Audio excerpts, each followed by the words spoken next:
벌써 세 번째 영상인데요. 첫 번째, 두 번째 영상을 통해 우리는 건강력을 사정하는 방법과 신체 검진 중 첫 번째인 전반적 시진을 어떻게 하는지에 대해 알아보았습니다. 그럼 건강력도 사정했고 전반적 시진도 수행했는데 어떻게 기록을 해야 하는지 그 부분에 대해서는 이번 세 번째 영상을 통해 배워보도록 할게요. 이 세 번째 영상에 대한 내용은 책에서는 챕터 23 포괄적 건강 사정 기록에 관한 것입니다. 챕터 23 같이 참고해 주시면 좋고요. 건강력 사정을 하는 데 포함되는 통증과 영양 사정도 뒷부분에서 같이 언급해 볼게요. 자, 오늘 세 번째 영상 시작해 보겠습니다. 세 번째, 앞서 사정한 건강력을 기록하는 방법에 대해 배워보도록 하겠습니다. 학습 목표로는 두 번째, 건강력 사정을 기록할 수 있다입니다. 이제 얼마 안 남았습니다. 건강사정 기록은 다른 검진자나 의료인들이 정보로 활용할 수 있도록 기록을 하는 것입니다. 이 기록은 서면 기록으로 대상자의 건강 상태에 대한 법적 기록, 영구적인 서류로 남게 됩니다. 따라서 정확하고 간결해야 하고요. 검진자의 편견이나 사견이 포함되면 안 됩니다. 병원마다 기관마다 다양한 형태의 양식이 있고요. 기록된 정보의 양은 건강 사정의 깊이와 범위를 반영하게 됩니다. 챕터 23을 보면 건강한 대상자의 포괄적인 건강력과 신체 검진 기록의 예가 제공되어 있습니다. 우리는 이 예를 통해 앞에서 배운 건강력 사정 요소들이 어떻게 포함되고 기록으로 남길 땐 어떻게 해야 하는지 확인해 보고 우리가 실제로 건강력을 한번 작성해 보는 것을 연습해 보도록 하겠습니다. 건강력 기록입니다. 기본 정보로 이름, 성별, 주소, 전화번호, 생년월일, 출생지, 인종, 종교, 결혼 상태, 직업, 연락 담당자, 면접 자료 제공자가 기술되어 있습니다. 진료소 방문 이유는 환자 대상자의 언어로 따옴표로 기록되어져 있고요. 정기검진 받으러 왔다고 하네요. 정기검진 받으러 왔기 때문에 현 병력은 없습니다. 현재 건강 상태는 전반적인 건강 상태를 대상자가 이야기하는 대로 기술되어져 있고요. 만성 질환, 투약, 알레르기를 확인하였습니다. 과거 건강력으로 소화기 질환으로 알았던 질환들이 적혀 있고요. 수술과 입원을 언제, 왜 했는지 기록되어져 있습니다. 큰 사고나 상해는 있었는지 없었는지 응답이 거부되어져 있고요. 예방접종은 학교에서 실시한 유년기 예방접종, 파상풍 예방접종은 했는지 안 했는지 잘 모른다고 기록되어져 있습니다. 마지막 검진, 치과, 안과, 유방 X선 촬영에 대해 마지막 검진 날짜들이 다 적혀져 있고요. 여성이기 때문에 상가력도 모두 기록되어져 있습니다. 가계도는 책에서는 서술형으로 기술되어져 있고요. 지난 시간에 봤던 그림에서 확인했듯이 가계도로 기록할 수도 있습니다. 서술된 가족력을 보면 대상자를 중심으로 부모님, 조부모님, 아이들까지 총 4대가 기록되어져 있습니다. 뇌졸중, 당뇨병, 신장질환, 정신질환, 경련, 발작 등의 가족력은 없다고 하는 것까지 같이 기록되어져 있고요. 사망한 사람인 경우에는 사망까지 표시되어 있는 것을 확인할 수 있습니다. 다음은 개인 및 심리 사회력에 관한 부분입니다.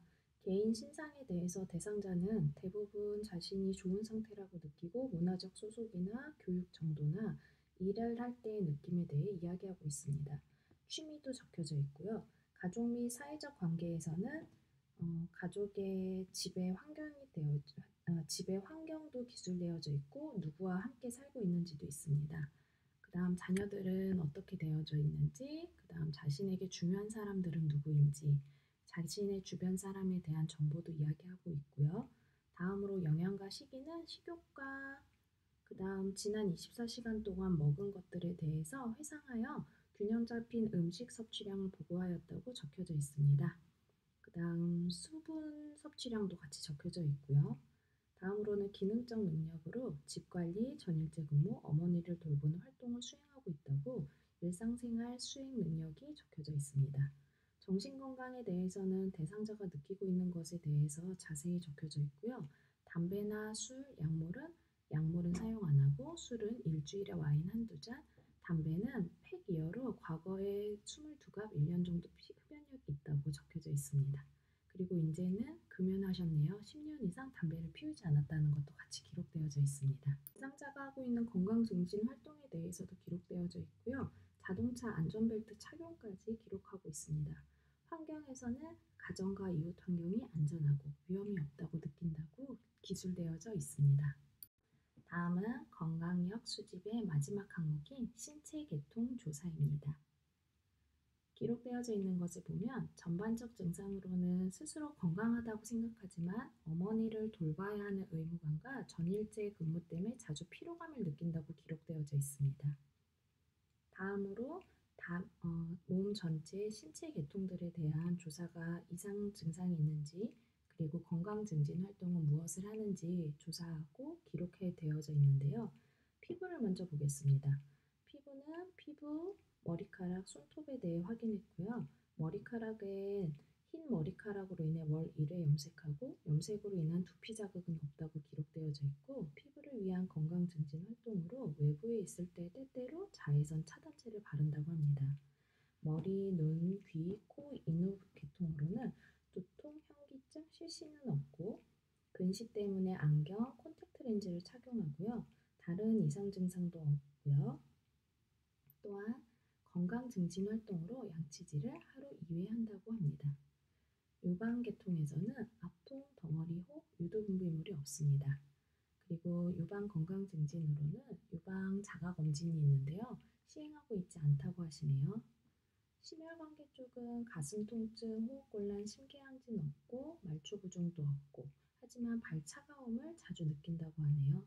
심혈관계 건강 증진으로 걷기를 했지만 요즘에는 잘 못하고 있다고 기록되어져 있습니다.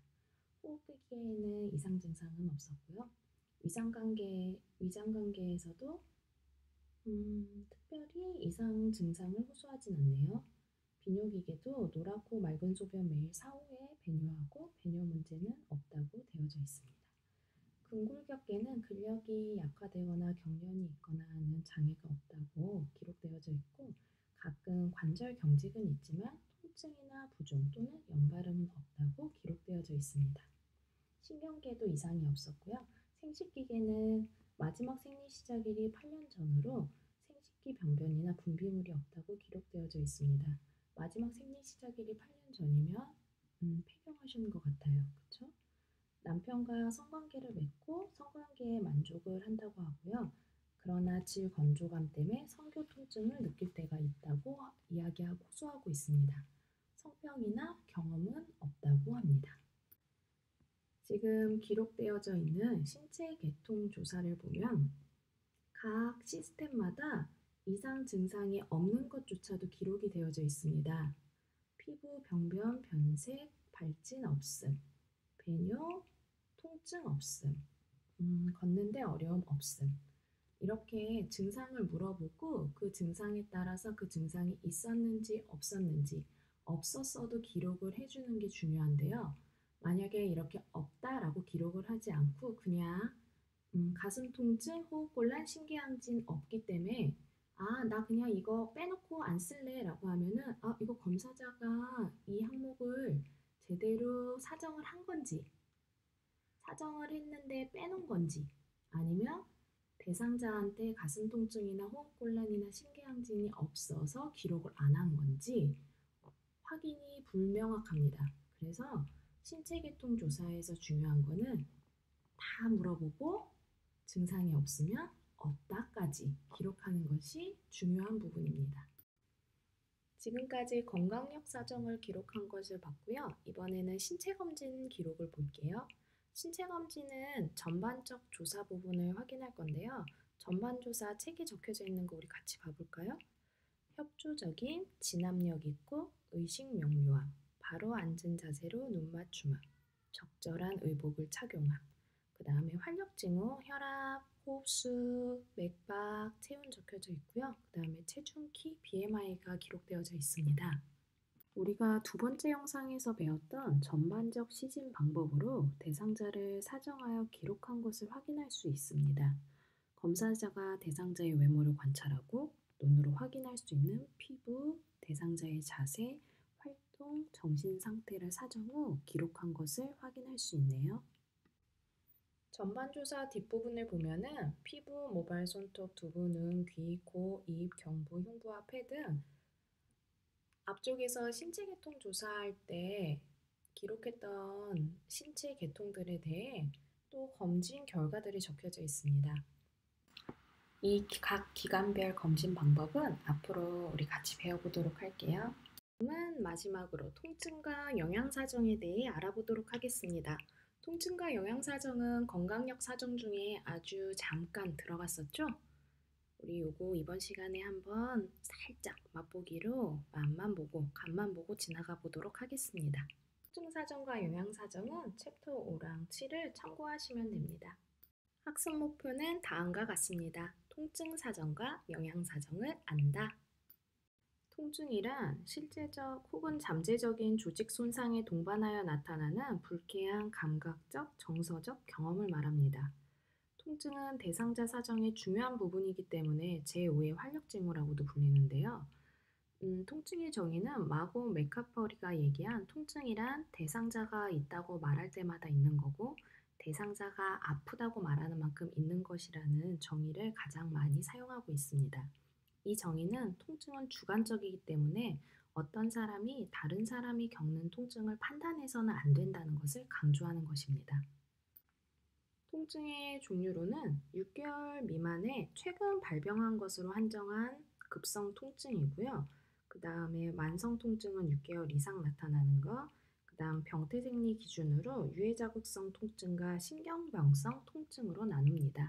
자, 그럼 통증은 어떻게 사정하냐? 건강력 사정할 때 일반적 건강력과 문제중심 건강력으로 사정을 합니다.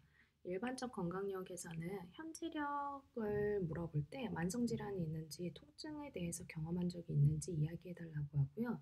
통증을 완화시키기 위한 약을 복용 중인 약이 있는지 확인합니다. 문제중심 건강력에서는 대상자가 지금 통증을 가지고 있는지 가지고 있다면 올드카트 증상 분석 양식을 사용하여서 통증을 기록해 둡니다. 통증은 하지만 주관적으로 받는 느낌이라 모든 사람이 공감할 수 있는 객관적인 지표가 없어요. 그래서 그 통증을 객관적으로 측정할 수 있는 많은 척도들이 있는데요. 우리나라에서 제일 많이 사용하고 있는 것은 숫자 통증 평정 척도인 NRS랑 웡 베이커의 얼굴 통증 평정 척도입니다. 숫자 통증 척도 NRS는 어른들한테 사용하고요. 그 다음에 숫자를 모르거나 숫자 통증 척도를 적용하기 어려운 사람인 경우, 아이나 노인 같은 경우, 그 다음에 말을 할 수 없는 경우에는 얼굴 통증 척도로 사용하여 통증의 정도를 객관화합니다. 다음은 책에 포함된 통증 척도 그림입니다. 그림 5-5 참고하시면 되고요. 통증 반응은 대상자의 문화적 심리적 특성에 따라 달라요. 우리나라 사람들은 통증을 아프다고 얘기하는 것이 되게 죄책감을 가지고 얘기하기도 하고 엄살이 더 많은 사람이 있기도 하고 그 다음에 마약을 사용하면 진통제가 보통 마약성 진통제니까 안 된다는 생각에 스스로 너무 아픈데 참는 경우도 되게 많거든요. 그래서 통증 반응을 이해할 때는 대상자의 문화적 심리적 특성도 같이 이해해야 하는 거고요. 그다음에 통증에서 중요한 거는 비경구 진통제를 투여한 경우에는 15에서 30분 이내에 재사정을 해야 됩니다. 통증 점수가 얼마나 줄어들었는지. 아까 봤던 그 통증 척도 따라서 아까는 뭐 10점이었는데 지금은 한 5점 정도로 줄었어요. 이렇게 기록을 남겨둬야 하고요. 경구 진통제를 투여한 경우에는 1시간 이내에 통증 재사정을 수행하게 됩니다. 이제 말을 할 수 있는 대상자는 괜찮은데 의사소통이 불가능한 대상자의 통증 사정은 확실한 게 없어서 지금 여러 가지를 사용하고 있어요. 그래서 얼굴 표정, 뭐 팔다리 근육 강도, 경직도, 그다음 몸의 뻣뻣한 정도 이런 것으로 측정하는 여러 가지 통증 사정 척도들이 있습니다. 한번 보시고 확인하시면 돼요. 다음은 건강력 사정 중에 하나인 영양 사정에 대해 이야기해 보도록 하겠습니다. 영양 사정은 책에서 챕터 7 참고하시면 됩니다. 영양은 배설, 호르몬 조절, 면역, 조직 통합성, 감각, 지각과 밀접한 관계가 있어요. 감각 지각은 식사 준비를 하는 능력과 식욕에 영향을 미치고, 배설 장애는 식욕에 영향을 미치고, 호르몬 조절 장애는 영양소 대사에 문제를 일으킬 수 있죠. 또 영양 상태가 좋지 않으면 면역력이 약화되고 조직 통합성에 문제가 될 수 있어요. 그래서 모든 것이 상호 연관 작용을 하는데요. 영양소는 에너지인 칼로리를 제공하고 신체 조직을 구성 유지하며 신체 기능을 조절하는 데 필수적이에요. 그래서 기초 에너지 요구량을 기초 대사율이라고 하면서 활동 수준, 질병, 상해, 감염, 음식의 소화, 배고픔 등의 영향을 받고 있습니다. 영양소는 다량 영양소, 미량 영양소, 물이 있습니다. 다량 영양소는 탄수화물, 단백질, 지방으로 1g당 4kcal의 열량을 가지는 탄수화물과 단백질, 그 다음에 1g당 9kcal의 열량을 가지는 지방을 이야기합니다. 미량 영양소는 조금이라도 부족하면 몸에 장애가 생기는 비타민과 무기질을 이야기합니다. 다음으로는 물이 구성되어져 있습니다. 물은 체중의 60-70%를 구성하며 신체를 구성하는 중요한 성분입니다. 성인이 대사에 필요한 하루의 수분량이 2.5에서 3리터 정도가 되고요. 발열, 감염, 위장관계에서의 소실, 설사 같은 경우, 그다음 호흡기계 질환 등의 상황에서 수분 필요량이 증가하게 됩니다. 다음은 건강력 사정입니다. 일반적 건강력에서 현재력으로 만성 질환이 있는지, 어떤 약을 복용하고 있는지, 비타민이나 식이 보조제를 복용하고 있는지, 최근 6개월간 체중 변화가 있었는지 확인할 수 있습니다. 과거력과 가족력에서는 과거에 자신의 체중에 대해 고민하거나 음식 섭취에 문제가 있었는지 확인할 수 있고요. 또한 가족 중에 비만이나 당뇨 같은 영양 관련 문제를 가진 분이 있는지도 확인해 봅니다. 개인 및 심리 사회력에서는 평소 활동 수준과 운동 양상, 그 다음에 특별 시기를 하고 있는지, 혹은 특정 음식에 과민증이나 알레르기가 있는지, 그다음 음식을 구입하고 준비하는 데 어려움이 있진 않는지 확인합니다. 그리고 여기서 마약이나 음주를 하는지 한다면 자세히 이야기해 달라고 요청합니다. 문제 중심으로 건강력을 사정할 때는 증상 분석 요소인 올드카츠를 똑같이 사용합니다. 영양적으로 문제가 생기는 경우 발생하는 증상으로는 체중 감소, 체중 증가, 저작 또는 연하곤란, 식욕부진 또는 오심이 있을 수 있습니다. 영양 섭취를 사정해야 되는데요. 영양 섭취 사정은 후양적 접근법과 전향적 접근법이 있어요. 후양적 접근법은 지난 24시간 동안 먹은 것을 설명하는 것을 후양적 접근법이라고 하는데요. 우리 아까 앞쪽에서 챕터 23의 건강 기록할 때 그 대상자가 지난 24시간 동안 먹었던 아침, 점심, 저녁을 기술한 것을 보았습니다. 기억나시나요? 네, 그런 경우를 후양적 접근법이라고 하고요. 전향적 접근법은 시간을 정해두고 그 사이 섭취한 음식을 모두 기록하는 방법이에요. 이제 병원에 입원했을 때 아이오 용지라고 하죠. 환자들이 모두 먹은 거, 그 다음에 배변한 거, 배설한 것을 기록하게 되어 있는데요. 그게 바로 전향적 접근법이라고 할 수 있습니다. 영양사정의 신체 검진으로는 기본 검진은 우선 키랑 체중을 재는 거죠. 그렇게 해서 체질량 지수를 확인하고요. 그 다음에 전반적인 외모랑 진압력 수준을 사정하는 것입니다. 특수 검진은 이상 체중을 계산하고 체중 변화율이나 허리 엉덩이 비율을 계산하거나 3도 밖은 피부 두께를 측정하는 것이 있습니다. 여기까지가 건강력 사정 신체 검진 및 기록에 관한 강의입니다. 영상 1, 2, 3의 강의를 통해 우리는 건강력이 무엇이고 건강력 사정을 위해 필요한 것, 건강력 사정은 어떻게 하고 기록은 어떻게 하는 것인지를 알아봤습니다. 또한 신체 검진 중 전반적 시진 방법과 함께 통증과 영양 사정에 대해서도 함께 알아봤고요. 궁금한 것은 이메일로 문의 주시고요. 다음 시간에 실시간 강의로 만나도록 할게요. 감사합니다.